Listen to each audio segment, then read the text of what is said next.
আল্লাহর হাবিব ইরশাদ করেছেন, আলা ওয়া ইন্না ফিল জাসাদি মুদগাহ ইযা সালাহাত সালাহাল জাসাদু কুল্লুহু ওয়া ইযা ফাসাদাত ফাসাদাল জাসাদু কুল্লুহু আলা ওয়া হিয়াল কলব। সাবধান, জেনে রেখো, মানুষের দেহের ভিতরে একটা গোশতের টুকরা আছে। ওই গোশতের টুকরাটা যখন ভালো হয়ে যাবে, ওই গোশতের টুকরাটা যখন ভালো হয়ে যায়, মানুষটা ভালো হয়ে যায়। গোশতের টুকরা যখন বরবাদ হয়ে যায়, মানুষটা বরবাদ হয়ে যায়। ওই গোশতের টুকরার ভিতরে যখন ঈমান প্রবেশ করে, টুকরাটা পবিত্র হয়ে যায়, মানুষটাও পবিত্র হয়ে যায়। আর ওই গোশতের টুকরার ভিতরে যখন শিরক থাকে, কুফর থাকে, গোশতের টুকরাটা নাপাক হয়ে যায়, মানুষটাও নাপাক হয়ে যায়। জেনে রেখো, ওই গোশতের টুকরার নাম হচ্ছে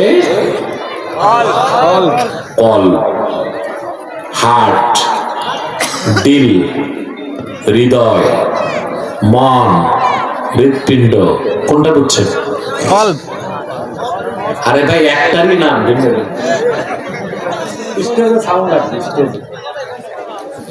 ডান পাশে আওয়াজটা বন্ধ করেন। ওখানে কারা? বন্ধ করেন আওয়াজগুলো ডান পাশে।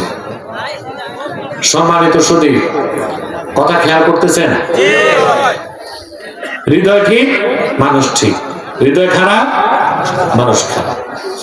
বাংলাদেশে শুনছি কোন এক বক্তা নাকি বলছে এই হার্ট নাকি কলব নাকি মাথায়। আমি ভাবলাম, আগে আমি জানতাম বুদ্ধিজীবীদের মধ্যে প্রতিবন্ধী আছে, এখন দিয়ে বক্তাদের মধ্যেও আছে। আমি বললাম, যে বক্তা বলছে কলব মাথায়, ওর মগজ হাঁটুতে। মগজ কই? হাঁটুতে। এই কোরআন কারিমে তো আল্লাহ বলে দিয়েছেন কলব কোথায়। فإنها لا تعمى الأبصار ولكن تعمى القلوب التي في الصدور। স্পষ্ট কোরআন কারিমের আয়াত। আল্লাহ বলেছেন কাফেররা কপালের চোখে অন্ধ না, বরং ওদের সিনা সমূহে যে অন্তর আছে, ওই অন্তরে তারা অন্ধ। আরবিতে সাদরুন মানি বুক, সুদূর বহুবচন, রাসুন মানি মাথা, বহুবচন রুউস। আল্লাহ কি কলবের কথা বলছেন ফি রুউস না ফি সুদূর? কলব কোথায়? কথা বলে সিনায়। হাদিস শরীফে এসেছে, আলা ওয়া ইন্না ফিল জাসাদি মুদগাহ। মানুষের দেহে একটা গোশতের টুকরা আছে। মাথা কাটলে গোশতের টুকরা পাওয়া যায়? কোথায় পাওয়া যায়? বাম বুকের 2 আঙ্গুল নিচে একটা গোশতের টুকরা। আসেন, আপনাদের যখন হার্ট অ্যাটাক করে ডাক্তারের কাছে যান, মাথা কাটে না বুক কাটে? হার্ট কোথায়? বুকে। এরপরে আসেন, যারা এমবিবিএস ডাক্তার হয়, 6 বছর পড়াশোনা করে, প্রথম 6 মাস তাদেরকে একটা বিদ্যা পড়ানো হয়, অ্যানাটমি। মগজ কই, লিভার কই, ফুসফুস কই, হার্ট কই। তো ডাক্তাররা কি শেখায়? হার্ট মাথায় না অন্তরে? না এই বুকে? হার্টটাই তো অন্তর। তাহলে আমরা কতটা জাহেল ও মূর্খ হলে বলতে পারি যে মানুষের কলব হচ্ছে মাথায়। এ তো পাগলের প্রলাপ ছাড়া আর কিছুই। এটার একটা বড় উদ্দেশ্য আছে। উদ্দেশ্য হচ্ছে তরিকত তাসাউফকে অস্বীকার করা। আল্লাহ বুজুর্গদের কাছে গেলে আমরা তাওয়াজ্জু পাই। তরিকত তাসাউফের মূল হচ্ছে কলব নিয়ে। কলবকেই যদি অস্বীকার করা যায়, তো এক কথাতেই তো তরিকত তাসাউফ পীরি মুরিদিরে বাদ দেওয়া যায়। উদ্দেশ্য এটা। উদ্দেশ্য কি? আমার ভাইরা, আমরা এতটুকু বুঝলাম, অন্তর পাক করতে হবে ঈমান দিয়ে। জোরে বলেন, কি দিয়ে? অন্তরে যখন ঈমান চলে আসবে, হৃদয়টা পবিত্র হয়ে যাবে, মানুষটাও পবিত্র হয়ে যাবে। আর অন্তরের মধ্যে যখন শিরক আর কুফর ঢুকবে, অন্তরটা নাপাক হয়ে যাবে। ঈমান আনার পরে ঈমান নষ্ট হয়ে যায় শিরক আর কুফরের কারণে। আমরা অসংখ্য মুসলমান না জেনে কুফর করি, শিরক করি, আর আমাদের ঈমানকে নষ্ট করে ফেলি। ঠিক না? ইন্নাল কুফরা জিদ্দুল ঈমান, ঈমানের সম্পূর্ণ বিপরীত হচ্ছে কুফর।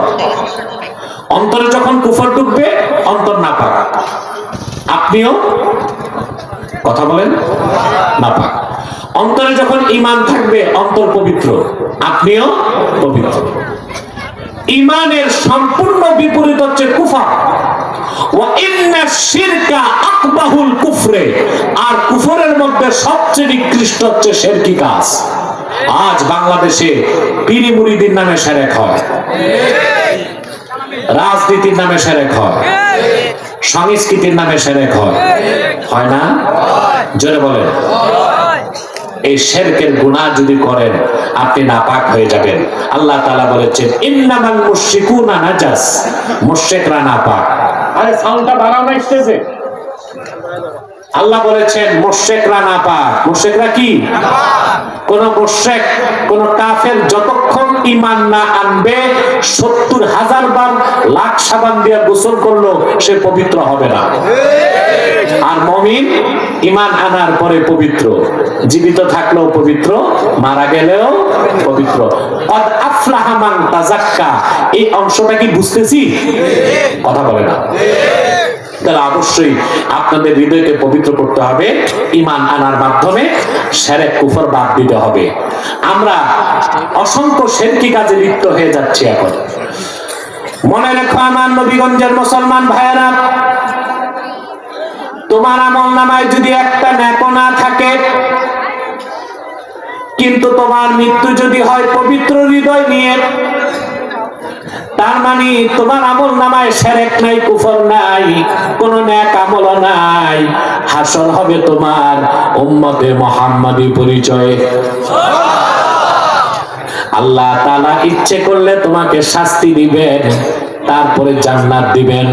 আবার ইচ্ছে করলে উম্মতে মুহাম্মাদি হবার কারণে বিনা শাস্তিতে জান্নাত দিয়ে দিতে পারে। ফাহুয়া ইলাল্লাহ, বুখারী শরীফের হাদিস, ফাহুয়া ইলাল্লাহ ইন শাআ আফা আনহু ওয়া ইন শাআ আকাবাহু। যদি কোন উম্মতে মুহাম্মাদি ইন্তেকাল করে এই অবস্থায় যে তার আমলনামায় শিরক নাই,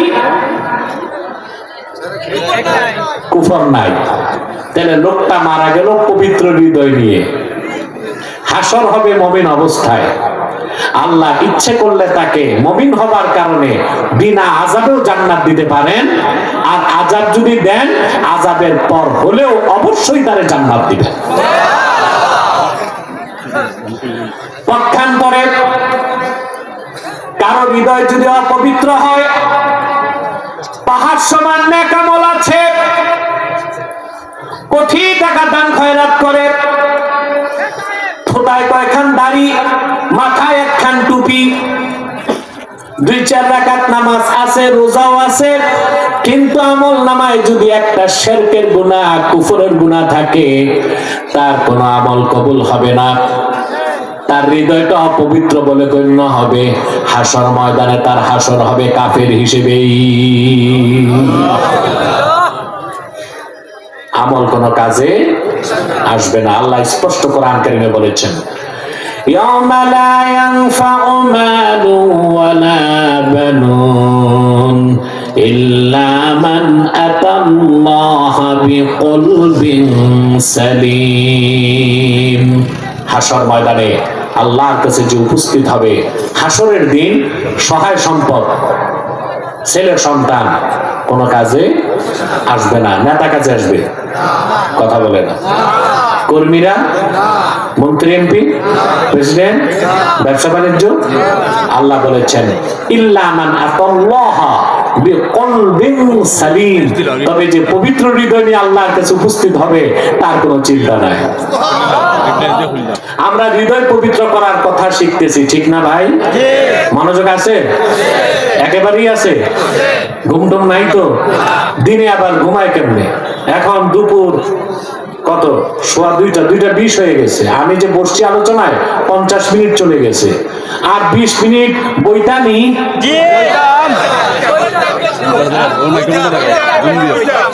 বইটা আমি কষ্ট কইরা তোমাকে কান্দ তাইছি, আমারে কষ্ট দিও না। হ্যাঁ 2 ঘন্টা।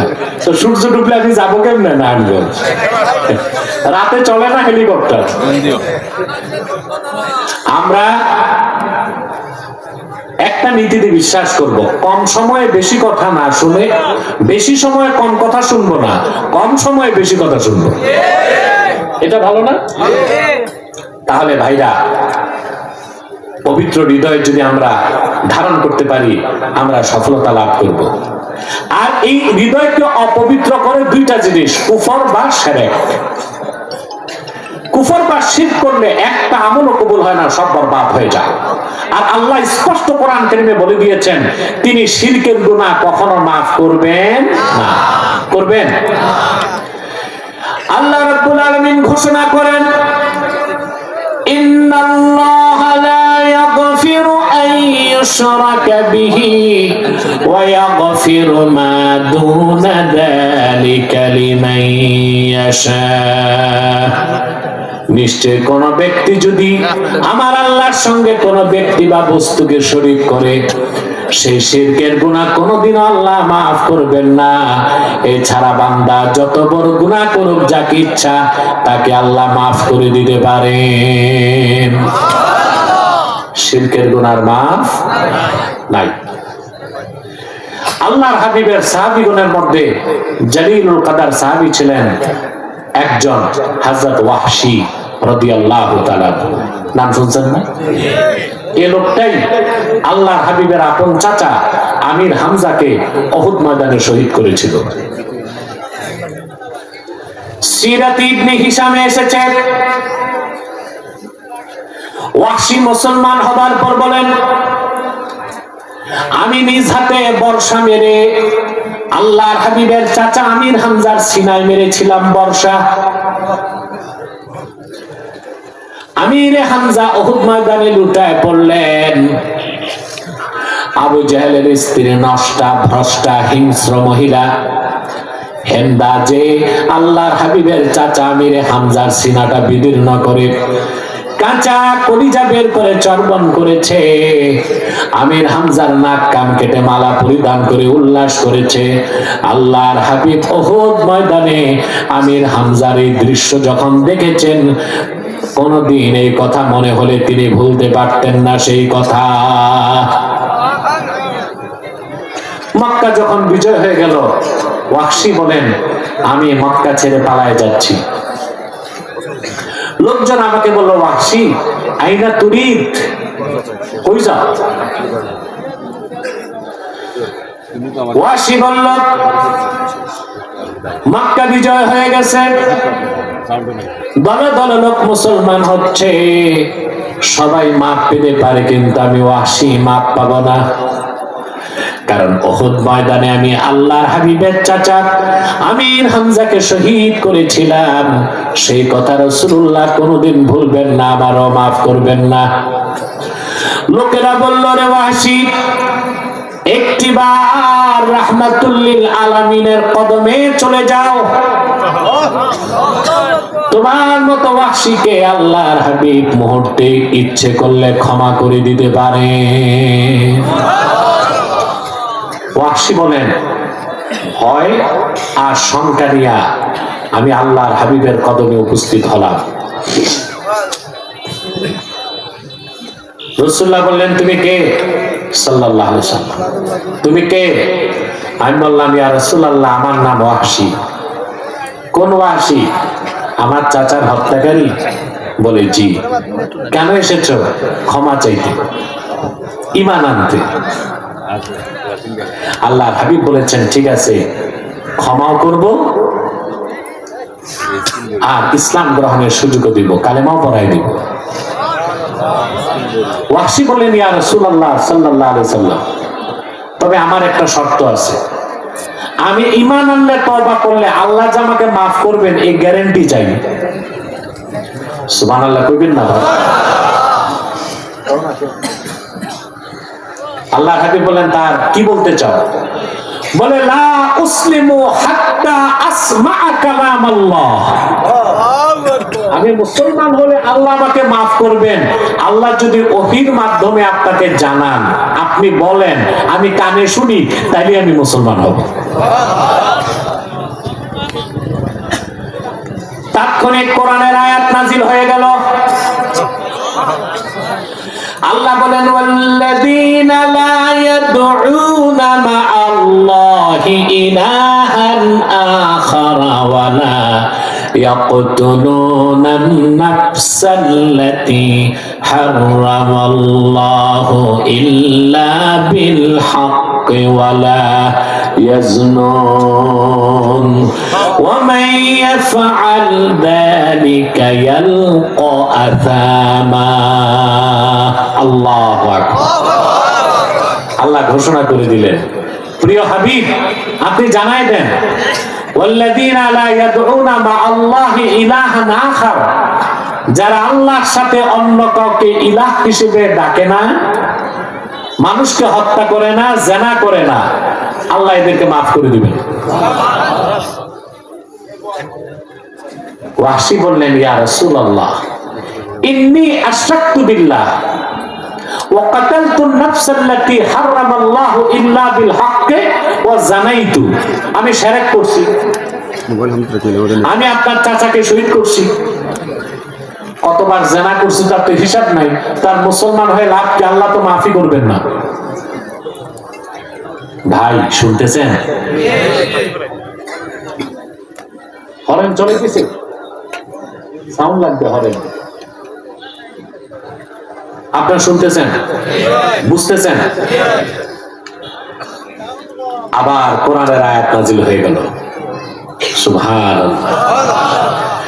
আল্লাহ রাব্বুল আলামিন বলেন, ইল্লা মান তাবা ওয়া আমানা ওয়া আমিলা আমালান সালিহান ফাউলাইকা ইউবাদদিলুল্লাহু সাইয়্যাতিহিম হাসানাত ওয়া কানাল্লাহু গফুরার রাহিমা। আল্লাহ পাক ঘোষণা করে দিলেন, তবে হ্যাঁ যারা তওবা করে ঈমান আনবে, সুবহানাল্লাহ, হৃদয় পবিত্র হয় কি দিয়ে? ঈমান। বাহ, 1 ঘন্টা চলে গেছে এখনো ওয়াজ বুঝলা না? মাতো হৃদয় পবিত্র হয় কি দিয়ে? ঈমান। কি দিয়ে? সুবহানাল্লাহ। আমি শুরুতে 3 জন মুফাসসিরের ব্যাখ্যা শুনাইছি, সুয়ুতি, ইবনে কাসির, ফখরুদ্দিন রাজি। বলে নাই তো ভুলে গেছেন? এই ভাই কেমন ফলাই দিবা? ও বক্কা কইছে নাকি আপনাদের ভাষা? মোটামুটি ফুল হইছে না, তোমরা শিখাইবা তাইলে না শিখবো। আমি আঞ্চলিক ভাষা মাঝে মধ্যে বলি মানুষকে আনন্দ দিতে, আপনি কি কষ্ট বানাবা? আল্লাহ ঘোষণা করে দিলেন, তবে যারা, যে ব্যক্তি তওবা করে ঈমান আনবে, হৃদয়কে পবিত্র করবে, নেক আমল করবে, সুবহানাল্লাহ।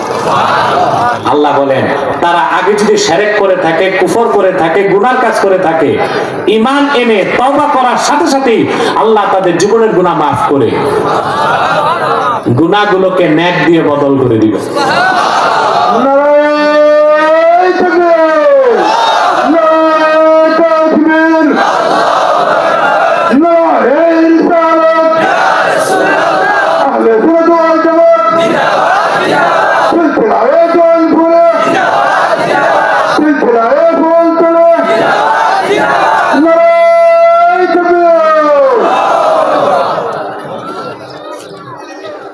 এবার ওয়াহশী বলেন, ইয়া রাসূলুল্লাহ সাল্লাল্লাহু আলাইহি ওয়াসাল্লাম, এখনো তো মুসলমান হতে পারবো না।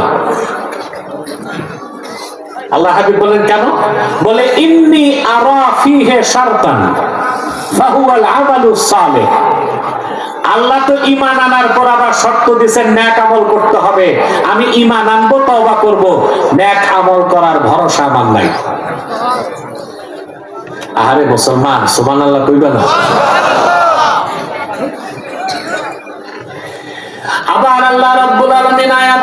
করে দিলেন, ইন্নাল্লাহা লা ইয়াগফিরু আন ইউশরাকা বিহি ওয়া ইয়াগফিরু মা দুনা যালিকা লিমান ইয়াশা। আল্লাহ বলে দিলেন, কোনো চিন্তা নাই, নিশ্চয় যারা আল্লাহর সঙ্গে কাউকে শরীক করবে না, শিরক করবে না, কুফর করবে না, আল্লাহ তাদের সবাইকে মাফ করে দিবেন। যাকে ইচ্ছা তাকে যত বড় গুনাহ থাক, ইচ্ছে করলে আল্লাহ রাব্বুল আলামিন যাকে তার চান তারে মাফ করে দিবেন। ওয়াহশী বললেন, ইয়া রাসূলুল্লাহ সাল্লাল্লাহু আলাইহি ওয়াসাল্লাম, এখনো তো ঈমান আনতে পারতেছি না। আল্লাহ হাবিব বলেন, কেন? বলে, আল্লাহ তো বলছেন লিমাই ইয়াশা, যাকে চান তারে মাফ করবেন, আমারে যদি না চান।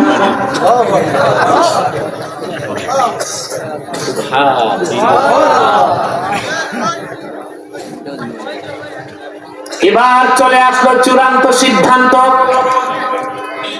আল্লাহ ডেকে বললেন, হাবিব আমার বলে দেন, কুল ইয়া ইবাদিয়াল্লাযীনা আসরাফু আলা আনফুসিহিম লা তাকনাতু মির রাহমাতিল্লাহ ইন্নাল্লাহা ইয়াগফিরুদ যুনুবা জামিআ ইন্নাহু হুয়াল গফুরুর রহিম।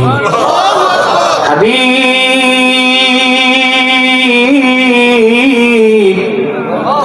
বলে দেন মানব জাতিকে, ওহি আমার বান্দারা, তোমরা যারা জুলুম করেছো নিজেদের উপর, লা তাকনাতু মির রাহমাতিল্লাহ, আল্লাহর রহমত থেকে নিরাশ হও না। আল্লাহ তাআলা তোমাদের জিন্দেগীর সব গুনাহ মাফ করে দিবেন, তিনি গফুরুর রহিম। ওয়াহশী বললেন, আর চিন্তা নাই, হাতি ইয়াদাক উবাইউকা ইয়া রাসূলুল্লাহ সাল্লাল্লাহু আলাইহি ওয়াসাল্লাম, আমি এবার মুসলমান হয়ে যাব। আল্লাহু আকবার।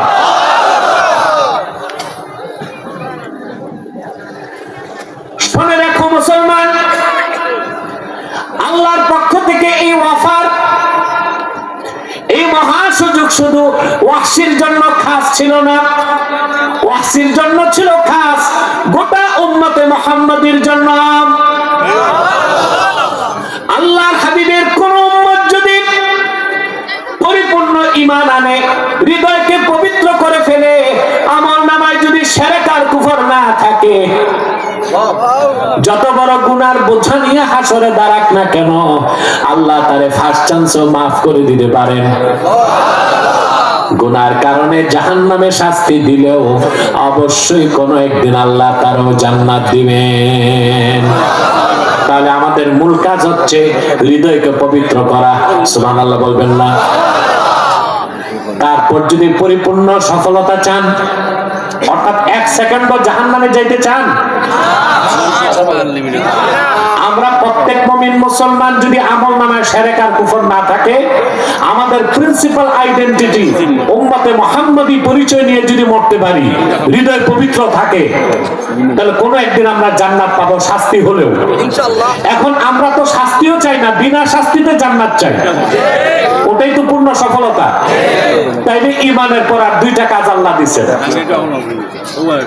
ফাযাকারা ইসমা রাব্বিহি ফাসাল্লা, রবের নামে জিকির করলো, নামাজ পড়লো।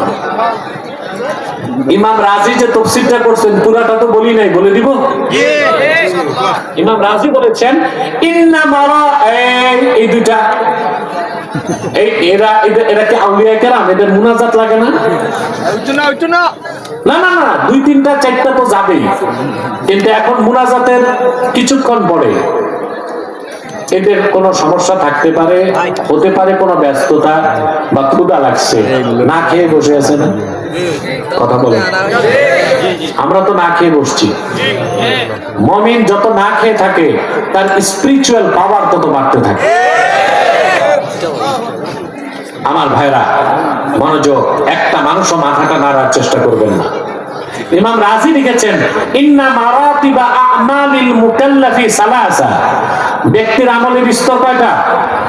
তার প্রথমটা হচ্ছে ইজালাতু আকাইদিল ফাসিদাতি মিনাল কলবে, বান্দার প্রথম কাজ ঈমান এনে শিরক কুফর বাতিল আকীদা অন্তর থেকে বের করে দিতে হবে। অনেকের নামাজ রোজা ঠিক থাকে কিন্তু আকীদা খারাপ। কথা আছে না? খুব তাহাজ্জুদ নামাজ পড়ে, পড়তে পড়তে কপালে কালো বাটকারের মতো দাগ ফেলে দিয়েছে, আকীদা বরবাদ, খারাপ, তার কোনো আমল আল্লাহর কাছে কবুল। দুই নাম্বার কাজ হচ্ছে ওয়া ইসতিহবারু মা'রিফাতিল্লাহি আযজা ওয়া জাল্লা ফিল কলব, ঈমান আনার পর সর্বাবস্থায় আল্লাহর মারিফতের পরিচয় অন্তরে থাকতে হবে। এই যে আমরা হক্কানি পীরের কাছে যাই কেন? আল্লাহর মারিফত শিখতে। সুবহানাল্লাহ। তিন নাম্বার ওয়াল মুদাওয়ামাতু ফি খিদমাতিল্লাহ, সর্বক্ষণ আল্লাহর গোলামিতে নিয়োজিত থাকতে হবে। আর সর্বশ্রেষ্ঠ ইবাদত হচ্ছে সালাত। তিনটা কথাকে আল্লাহ দুইটা লাইনে বলে দিয়েছেন, قد أفلح من تزكى وذكر اسم ربه فصلى, সফলতা লাভ করলো সেই যে ঈমানের হৃদয়কে পবিত্র করলো, রবের নামে জিকির করলো, আর 5 ওয়াক্ত নামাজ আদায় করলো। তাহলে আপনারা কি আংশিক সফলতা চান না পরিপূর্ণ সফলতা চান? ঈমানের পরে নেক আমল লাগবে কিনা? সেই নেক আমল হিসেবে আল্লাহ দিয়েছেন সর্বাবস্থায় অন্তরে আল্লাহর জিকির থাকতে হবে। আমরা তরিকতপন্থীরা আল্লাহর জিকির করি কিন্তু জিকিরের মূল উদ্দেশ্য বুঝি না। সেজন্যই ফজরের পর বসে আধা ঘন্টা নফিয়াজ বাতে জিকির করে, আবার মসজিদ থেকে বের হয়ে সুদ খায়, ঘুষ খায়, পাল্লায় ওজনে কম দেয়, ইয়াতিম ভাতিজার সম্পদ খায়। কথা বলেন। বিচার আচারের দুই দিক থেকে বাইপাস করে, এগুলো নাই? কম কম। রোজার দিন বিচারের জন্য গেলে মাতবর সময় দেয় আসার পরে। কেন? দিনে রোজা রাখে, যদি রোজা নষ্ট হয়। সারাদিন নামাজ পড়ে বিচার করতে বসে, দুই দিক থেকে খায়, যেদিকে গরম বেশি রায় যায় ওই দিকে। আপনি জানেন বাংলাদেশের আদালতে 44 লক্ষ মামলা জমে আছে। কত? বিচারপতি যা আছে এগুলো যদি মরে যায় আরো 100 আসে, আরো মরে যায় আরো 100 আসে। এই 44 লক্ষ মামলার রায় দিতে আমার তো মনে হয় 300 বছর লাগবে। কথা বলেন। এর মূল কারণ হচ্ছে অধিকাংশ মামলাই মিথ্যা। আর এই একটা মামলাও আদালতে যায় না। পঞ্চায়েত যদি 100% ট্রান্সপারেন্সি, স্বচ্ছতার সাথে বিচার করে দিতে পারে, মানুষ পঞ্চায়েতে বিচার পায় না, তখন আদালতে দৌড়ায়। আদালতে যাওয়ার পর উকিলের খপ্পরে পড়লে মামলা লম্বাই হইতে থাকে, ঠিক না? আরে ভাই, এই প্রচলিত ইংরেজদের আইনে যে মামলা, এটা কি রকম? মনে করেন একটা গাবি আছে আপনার, বুঝলেন? কি আছে? একজন লেজ ধরে টানতেছে, একজন রশি ধরে টানতেছে, আর একজন দুধ দহন করতেছে। ইংরেজদের প্রচলিত আইনের মামলাটা এইরকম, এক উকিল বাদীর পক্ষে, এক বাদী একদিক, বিবাদী একদিক, আর উকিল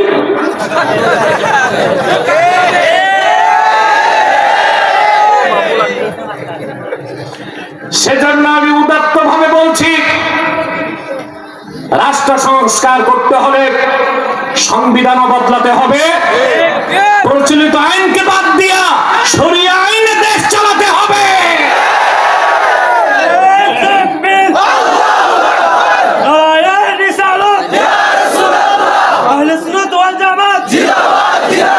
বাঁচাও ঈমান, বাঁচাও দেশ, সাহেব কিবলার নির্দেশ। আমার ভাইরা, হযরত শাহজালালের উত্তরসূরি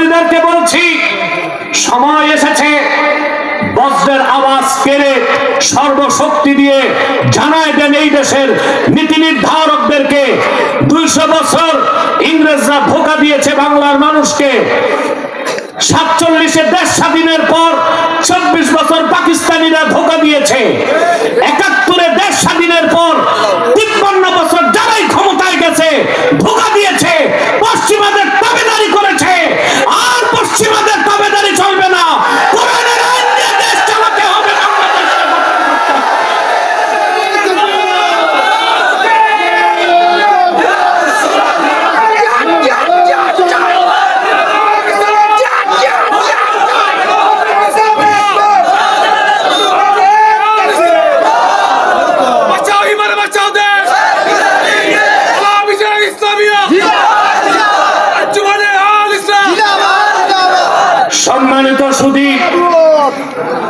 সম্মানিত সুধী, অতএব পঞ্চায়েতের সুষ্ঠু বিচার না থাকার কারণে মামলাগুলো আদালতে যায়। আর আদালতের মামলা, দাদা মামলা দেয়, নাতি রায় পাবি কিনা সন্দেহ আছে। তাহলে আপনি সকালে জিকির করবেন, সন্ধ্যায় জিকির করবেন, আর সারাদিন করবেন শয়তানের চামুন্ডাগিরি। আল্লাহকে এরকম জিকির চান? জিকিরের মানে কি? ইস্তিহদারু মারিফাতিল্লাহি আযজা ওয়া জাল। জিকিরের অর্থ হচ্ছে ঈমান আনার পরে মুমিন সর্বদাই তার অন্তরে আমার আল্লাহর পরিচয় ধারণ করবে, আমার আল্লাহর স্মরণ রাখবে। যখন সে দুনিয়াতে আল্লাহর স্মরণটা অন্তরে লালন করে চলবে, আল্লাহর ভয়তে সে ঘুষ খাবে না, সুদ খাবে না, পরের হক মারবে না, আল্লাহ ওজনে কম দিবে না, আরেকজনের ক্ষেতে সীমানাও ধাক্কা ধাক্কি করবে না, চগলখড়ি করবে না, জেনা করবে না, মিথ্যা বলবে না, নামাজ তরক করবে না। শুধুমাত্র আল্লাহর ভয়টাই মানুষকে অপরাধ মুক্ত চরিত্রবান বানাই দিতে পারে। আগে দুর্নীতি ছিল, এখন দুর্নীতি নাই? কথা বলে না, কারণ সেটআপ চেঞ্জ করছেন, নীতি তো চেঞ্জ করেন নাই। শিক্ষা নীতি বদলাতে হবে। আপনারা যে শিক্ষা দিচ্ছেন, অফিসাররা এই শিক্ষায় শিক্ষিত হয়ে সুদ আর ঘুষ ছাড়তে পারে না। কারণ যে সেকুলার শিক্ষায় এই সচিব আমলা কামলা বানাইছেন, তাদের অন্তরে পরকালের কোনো বিশ্বাস নাই, আল্লাহর ভয় নাই। আমরা তো এটাই বলি, আমরা বলি না আলেমরা বিজ্ঞান প্রযুক্তি শিখানো যাবে না। সকল বিজ্ঞান প্রযুক্তির আবিষ্কারই তো মুসলমানরা করে দিছে। তা আমরা বিজ্ঞান প্রযুক্তির বিপক্ষে যাব কেন? আমরা ওই রকম বিজ্ঞান শিখতে চাই না যে বিজ্ঞান নাস্তিক বানায়। আমরা ওই রকম প্রযুক্তি শিখতে চাই না যে প্রযুক্তি আমাদেরকে মানুষ্যত্ব থেকে পশুত্বের দিকে নিয়ে যাবে। ওই রকম আধুনিকতা চাই না যে আধুনিকতা আমাদেরকে রোবটের মতো যান্ত্রিক একটা জন্তু বানায় দিবে। আমরা মানুষ হতে চাই, চরিত্রবান হতে চাই। আর দ্বীনি শিক্ষার কোনো বিকল্প নাই। আমরা এটাই বলি, প্রাইমারি থেকে বিশ্ববিদ্যালয় পর্যন্ত বিজ্ঞান পড়াও, প্রযুক্তি পড়াও, ভূগোল, কেমিস্ট, জুলজি, বোটানি, কসমোলজি সব পড়াও, কিন্তু কোরআন হাদিসের শিক্ষাকে বাধ্যতামূলক করে দাও। যে লোকটা অফিসার হবে, একদিকে হবে সরকারি কর্মকর্তা, আরেকদিকে হবে বুজুর্গ, আল্লাহওয়ালা, পরহেজগার। তখন দুর্নীতি বন্ধ করতে আর দুদক লাগবে না। এখন তো অফিসার চিন্তা করে দুদক কমিশনার খোঁজ পায় কিনা। কিন্তু যার অন্তরে ঈমান আনার পরে আল্লাহর ভয় থাকবে, আল্লাহর স্মরণ থাকবে, সে জানে তার কাঁধে 2 জন কমিশনার আল্লাহর পক্ষ থেকে বসে আছে। নাম কি? কিরামান কাতিবিন। রাতের অন্ধকারে, দিবসের আলোতে, কিংবা 70টা কামরার ভিতরে যে আপনি যদি গুনার কাজ করেন, আপনার বাবা দেখবে না, মা দেখবে না, স্ত্রী দেখবে না, সরকার দেখবে না, সিআইডি দেখবে না, দুদক দেখবে না, ডিজিএফআই দেখবে না, কিন্তু কিরামান কাতিবিন অক্ষরে অক্ষরে সব লিখে আপনার ফাইল রেডি করে দিবে। জিকিরের অর্থ কি? ইস্তিহদারু মারিফাতিল্লাহি আযজা ওয়া জাল্লা ফিল কলবে। কলবে, অপবিত্র হৃদয়ে আল্লাহর জিকির কখনো ঢুকে না। এই জন্য আগে হৃদয় পবিত্র করতে হবে। তার মানে সবকিছুর আগে ঈমান এনে হৃদয় পবিত্র করবেন। ওই হৃদয়ে কার স্মরণ থাকবে? 3 নাম্বার কাজ আল্লাহ দিলেন ফাসাল্লা। এটা হচ্ছে মুদাওয়ামাতু ফি খিদমাতিল্লাহ, আল্লাহর গোলামিতে নিয়োজিত থাকা। নামাজের চেয়ে শ্রেষ্ঠ কোনো ইবাদত নাই। এই 3টা কাজ করবেন? কথা বলে না, জোরে মাতো। আমি আজকে ওয়াদা নিতে চাই, আমার যুবক ভাইরা, তোমরা যারা নামাজ পড়ো না, আজ থেকে নামাজ পড়ার ওয়াদা করতে হবে। রাজি আছেন? হাত তুলে দেখান, বলেন ইয়া আল্লাহ, আমি ওয়াদা করছি আজ থেকে 5 ওয়াক্ত নামাজ জামাতের সাথে আদায় করব। যদি শয়তানের প্ররোচনায়, বলো, শয়তানের প্ররোচনায় নামাজ ছুটে যায়, তওবা করে কাজা হিসেবে নামাজ আদায় করব। হাত তামান, নামাজ ঠিক, সব ঠিক। সুবহানাল্লাহ, নামাজ ঠিক, সব ঠিক। এবার আসেন, আমি 2টা আয়াতের ব্যাখ্যা আপনাদেরকে শোনালাম। পুরা 1 ঘন্টা 15 মিনিট চলে গেছে, আর 15 মিনিট আমাকে টাইম দিতে হবে।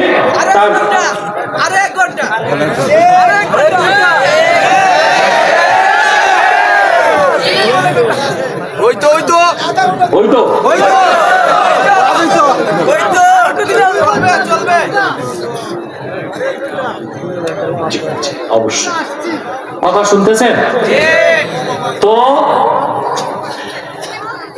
কতক্ষণ হইতো এটা তো আমি বুঝি।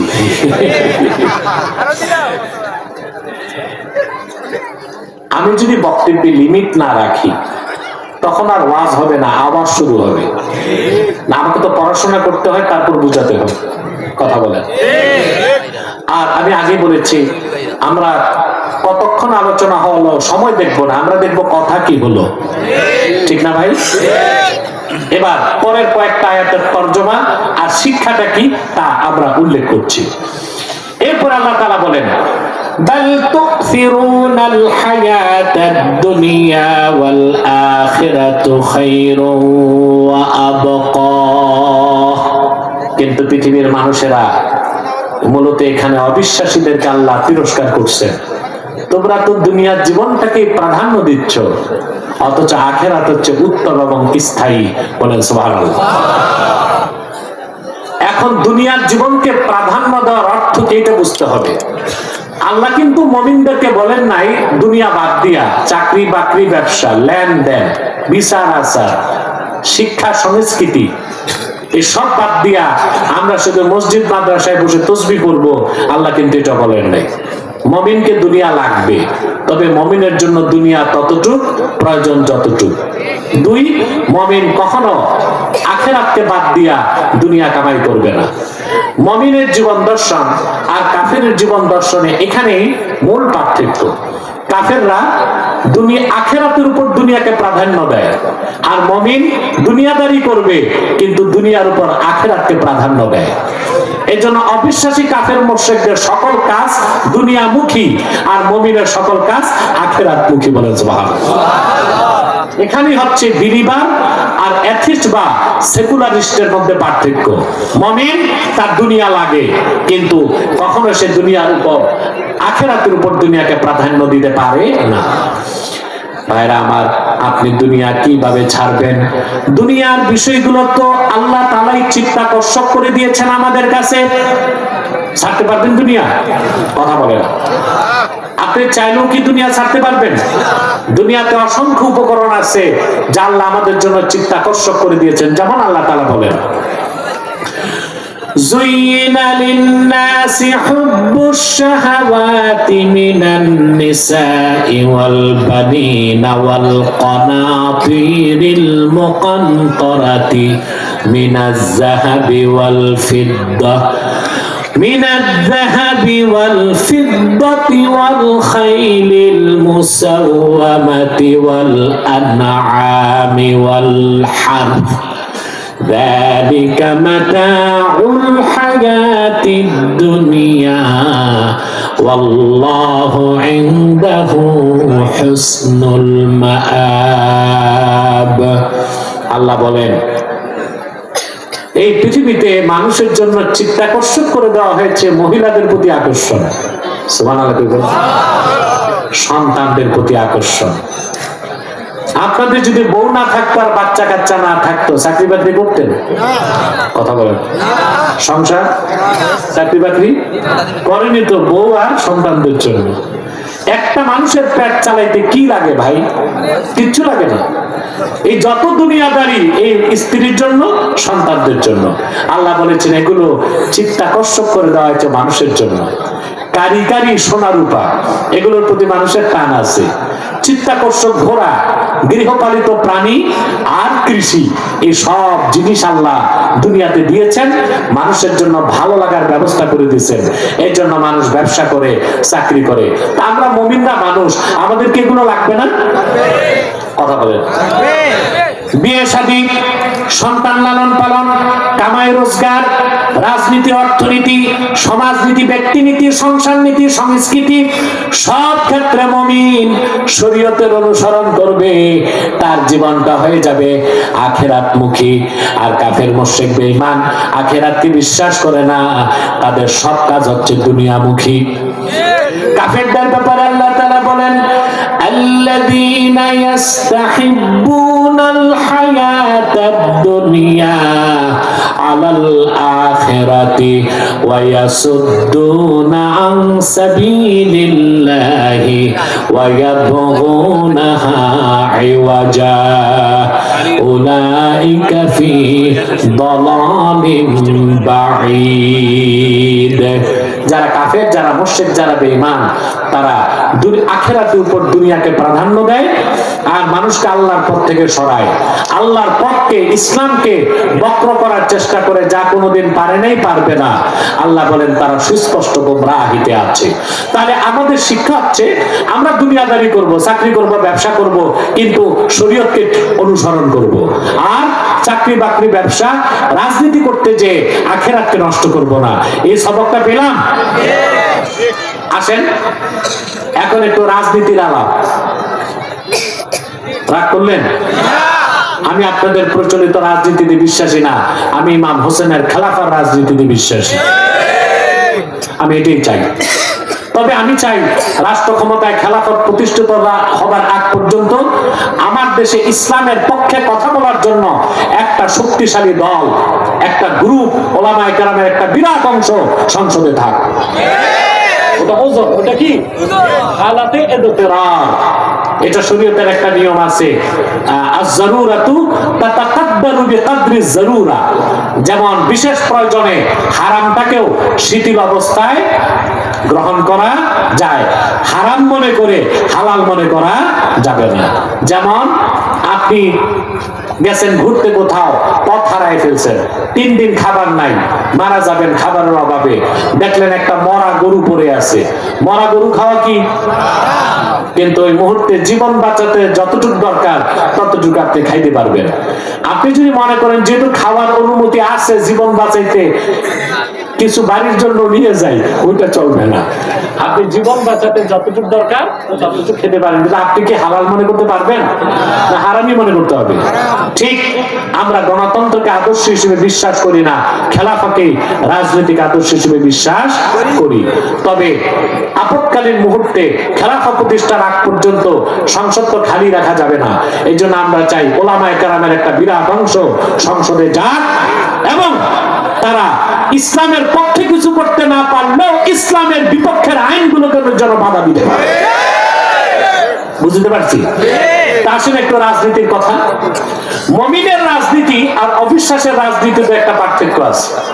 যেমন যারা সমাজবাদ, পুঁজিবাদ, গণতন্ত্র, সোশ্যালিজম, কমিউনিজম এগুলোতে বিশ্বাসী, তাদের বিশ্বাস হচ্ছে জনগণ সার্বভৌমত্বের মালিক। আর আমরা বলি না, আল্লাহ হচ্ছেন সার্বভৌমত্বের মালিক।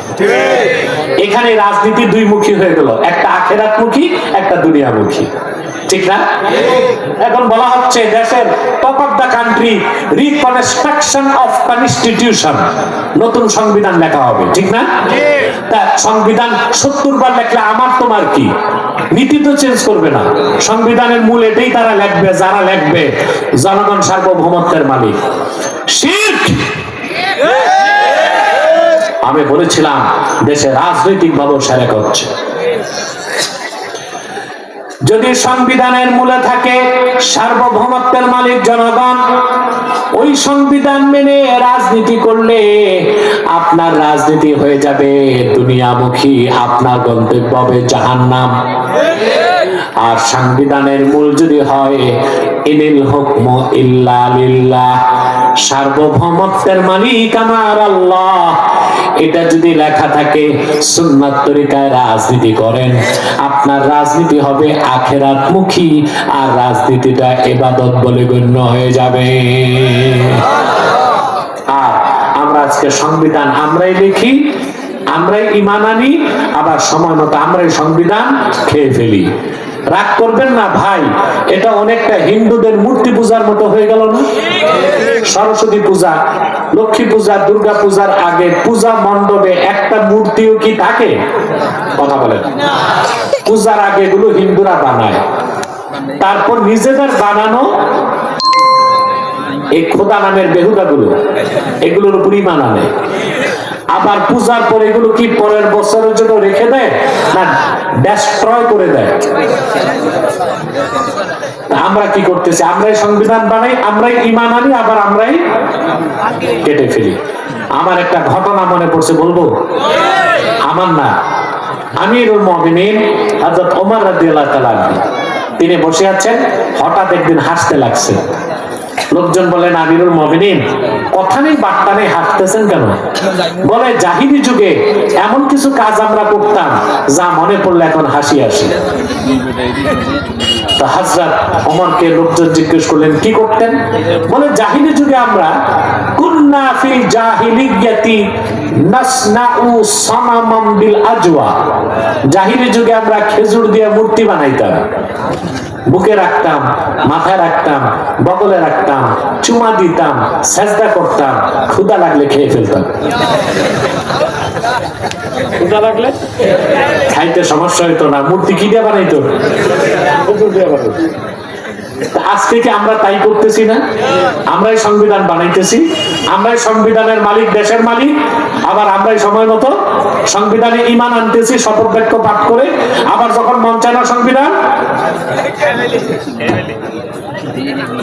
অতএব আমাদের রাজনীতিটা হতে হবে আখিরাতমুখী। দুনিয়াকে প্রাধান্য দেওয়া যাবে না, আখিরাতকে প্রাধান্য দিতে হবে। আল্লাহ পাক বলেন, ইন্না হাযা লাফিস সুহুফিল উলা সুহুফি ইব্রাহিম ওয়া মূসা। এই আখিরাতের কথা শুধু কোরআনে এসেছে তাই নয়, এই কথা পূর্বের কিতাবগুলোতে এসেছে, সহিফাগুলোতে এসেছে, বিশেষ করে ইব্রাহিমের উপর অবতীর্ণ সহিফাগুলোতে আর মুসার উপর অবতীর্ণ তাওরাতে।